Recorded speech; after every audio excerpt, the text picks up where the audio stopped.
Howdy, everybody. Here we are, all ready to take you down to Pine Ridge for another visit with Lum and Abner, brought to you by the makers of Horlicks, the original malted milk. Well, I suppose a lot of you boys and girls who are listening have already sent in to Lum and Abner for your flashlight. Maybe some of you haven't done it yet, though. I'd do that right away if I were you. Just think what a lot of fun you could have with this dandy little flashlight. It's the same size as a fountain pen, you know. You could carry it around with you wherever you go.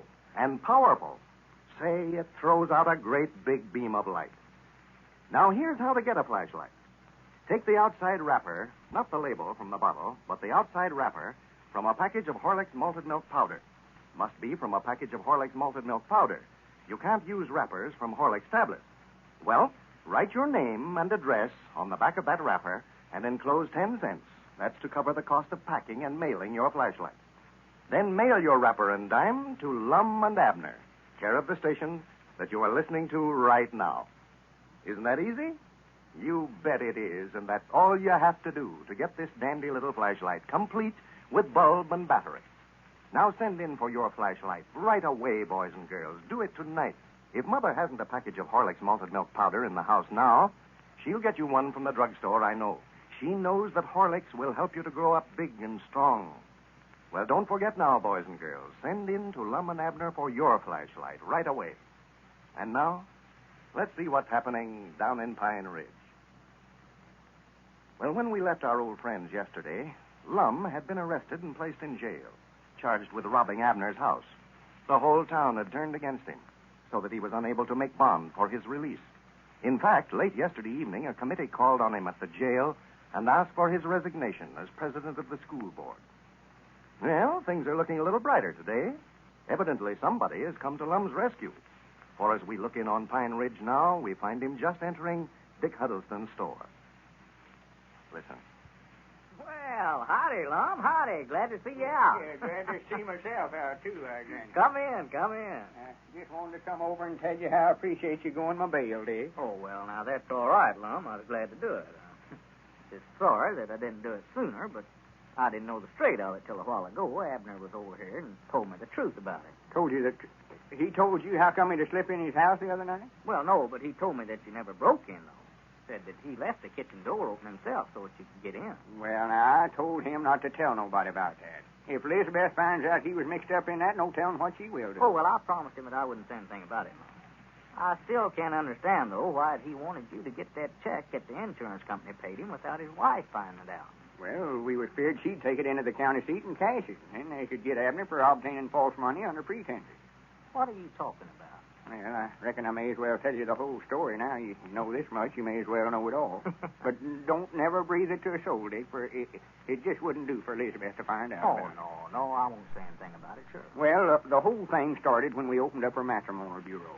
We never had no pictures of men folks to send out, and these women folks was writing in wanting us to find them a husband, so just to sort of pacify them till we could do better, we sent out a batch of pictures of Abner. Yeah, I knew about that one. Yeah, well, this one woman, Hortense Kelly, fell in love with Abner's picture and decided to come down here to see him. Yeah, I know. She came in on the same train that Abner's wife and daughter did. Yeah, and right there's when the trouble started, right there. It is. Elizabeth seen Hortense run up and kiss Abner down at the depot, and she figured Abner was having an affair and refused to let him come home. Yeah, but she got in a good humor again, though, after he had that automobile accident.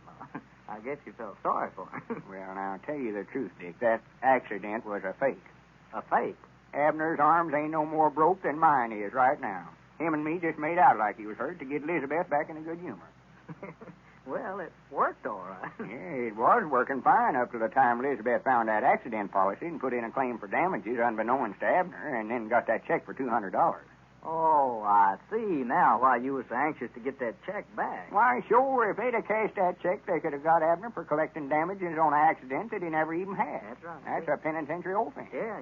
It's a good thing you got that check back all right, Mom. Well, I've got it now, but I don't know what in the world to do with it. I aim to carry it back into the county seat and give it back to the insurance company, but, Lord me, I can't do that without explaining to them why Abner don't want it. No, they'd more like to tell Abner's wife then. Why, sure they would. That's the reason I had to go ahead and let them lock me up. I couldn't tell nobody the truth about it. No. I didn't want Abner to get in no trouble at home. You know how high-strung Elizabeth is. Yeah, no, it wouldn't do to tell her now, though. Of course, if we can send out enough of them flashlights to where we can make enough to restock our Jot 'em Down store and get that opened up again, we can tell Elizabeth the truth about the whole thing. Yeah, well, of course, that's the first thing you've got to do. And say, the way this mail's coming in here today, well, you fellas won't have any trouble doing that neither, Lum. Sure enough. Now, this is the biggest day you've had yet. Well, fine, good. Just look at that pile of mail over there, thousands of them. Well, for the lands, them flashlights are making a big hit, all right. Yeah, they are. Say, I got the one that you sent me, Lum. Oh, you got it, huh? Yeah, I recollect mailing it to you. Handiest thing as I ever had, too. You know, I used to have to carry a lantern home with me overnight after I closed up here, but, oh, this flashlight works a heap better. Oh, my, yeah, handy. You know, that thing will throw out about twice as much light as you'd think it would. Oh, yeah, them's powerful little gadgets. And, of course, the nice part about him is that you can just carry him in your pocket like you would a fountain pen, no bother at all. Yeah, well, I bound you folks that's already got theirs has been showing them around to their friends, and that's more than likely the reason we're getting so many more requests for them now than we did when we first started making the offer. Yeah. Folks is beginning to find out what a nice gift it really is. Yeah. And then I think that there's a lot of people out on the party line that are interested in this contest, too, Lum. See which one of you is going to be elected president of your new store over there. Yeah, well, that was a mistake, me ever agreeing to such a thing as that. So far, I ain't got but 2 votes out of the thousands of letters we got. And one of them votes I sent in myself. Well, Abner started running away with it, all right. Yeah, me getting in that trouble and getting locked up in jail ain't going to help me none. I know that. No, it isn't. You know, them things gets talked around. Of course, they don't know the straight of it. No, yeah, it'll hurt you, all right. No doubt about that, Lum. That's what I hate about it. The whole thing, Dick, more than anything else. Some of my best friends has turned against me. Yeah. I reckon you heard about them asking me to resign as president of the school board yesterday. Yeah, I did. I hate to hear that, too, Lum. I sure did. Well, I didn't know what to do. I couldn't explain things to them without getting Abner into a batch of trouble, so No. I just went ahead and resigned. Well, I think so, Lum. When this whole thing is straightened out and everybody knows the truth about it, well, it's more likely they'll come to you and want you to take the office back. Well, I hope so. If I could just get to be president of the Jot 'em Down store, I wouldn't mind it so bad, but I hate to lose every office I got. Well, Lum, you're not working for it like Abner is. Here, while you've been locked up in jail over there, why, he's been out making a house-to-house canvass soliciting votes around here. He has? Yeah, goes around with his arms wrapped up in splints in a sling that way. Naturally, they'll vote for him. Feel sorry, you know. I see now, yeah. I told him the other day he could take his arms out of them splints, and I believe they'd be getting well by now if they were showing up hurt. Yeah. I noticed he never appeared very anxious to do it. Yeah, I see now he wanted to keep them wrapped up so as to get all the sympathy he could. Yeah, that's about the reason, all right. Well, I ain't give up.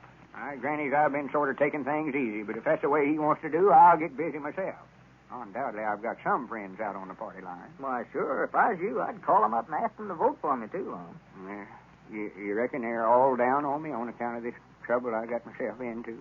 Well, I just wouldn't say anything about that at all. Don't mention it. Dick, it just wouldn't do for Abner to get that office. He's a good man at heart, but he just ain't qualified for it.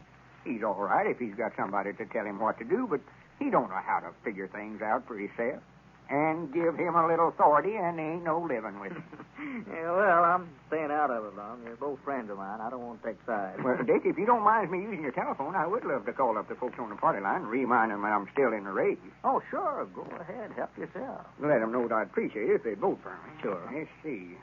Yeah, I believe I'll just ring Doc Miller's ring for a change. That gets them all to the telephone. Appears they're getting suspicious of that fire alarm ring. We've used that so much here lately. Yeah, they'll all listen in when they hear the doctor's ring, all right, Lum. See who's took down sick, you know. Oh, yeah. I always do myself. Yeah, sure. I can hear them snatching them receivers off the hook already. Well, go ahead, then. Go ahead. Well, I want to be sure they're all listening in.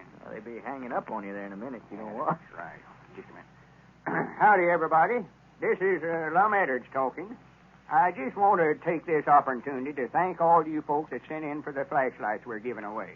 It's mighty nice to know that we've got so many friends out on the party line, and we want every last one of you to have one of these gifts, for it's something we know you'll all appreciate.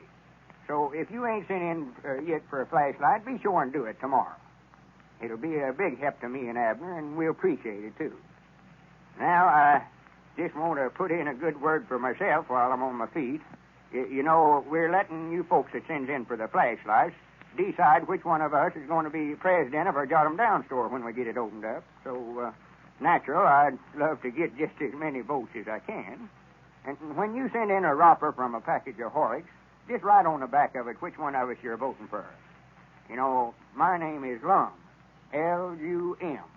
L as in Lum, and U as in Lum, and M as in Lum. Well, howdy, Abner. Come in, come in. Wait just a minute. Hi, Doggy Dick. I've been all over town today getting votes. Abner, I'm trying to make an announcement on the party line Oh, here. Be I quiet. never seen you. Excuse me. Go ahead, Lum. I never seen him head. Well, I reckon that's about all, except that I want you to know I appreciate you voting for me. And we'll be looking for your letter. Thank you. Oh, that's what you're up to, huh? Trying to get votes behind my back. Yeah. Well, what you been doing? Huh? Going around here making a house-to-house canvass. Of course I was asking for votes. Granny's I'm going to keep on asking for them, too. I ain't had much to say in this contest so far, but from here out, Abner, I'm after every vote I can get. I'll show you that I ain't through yet. Well, it looks as though this race for president might develop into some real competition. Come on, folks, cast a vote for either Lum or Abner in this race for president of the Jot 'em Down General Store. And get a fine flashlight at the same time. Haven't you often wished when you were hunting for something in a dark closet, or maybe it was when you were out in your automobile, that you had a flashlight with you? Well, here's a fine chance to get a handsome little flashlight. A flashlight about the size of a fountain pen, and which has a fountain pen clip, so that you can carry it around in a coat or vest pocket if you want to. A compact but powerful, really useful little flashlight. Just send in the outside wrapper from a package of Horlick's malted milk powder. May be from any size, either natural or chocolate flavor, but it must be from a package of Horlick's malted milk powder. Wrappers from Horlick's tablets, are not eligible. Write your name and address on the back of this wrapper and enclose 10 cents to cover packing and mailing costs. Then mail your wrapper and dime to Lum and Abner, care of the station to which you are listening. Send in for one of these handy little flashlights tonight. You'll be showing Lum and Abner that you are one of their loyal listeners. This is Carlton Brickert, speaking for Lum and Abner and Horlick, who now bid you all good night and good health.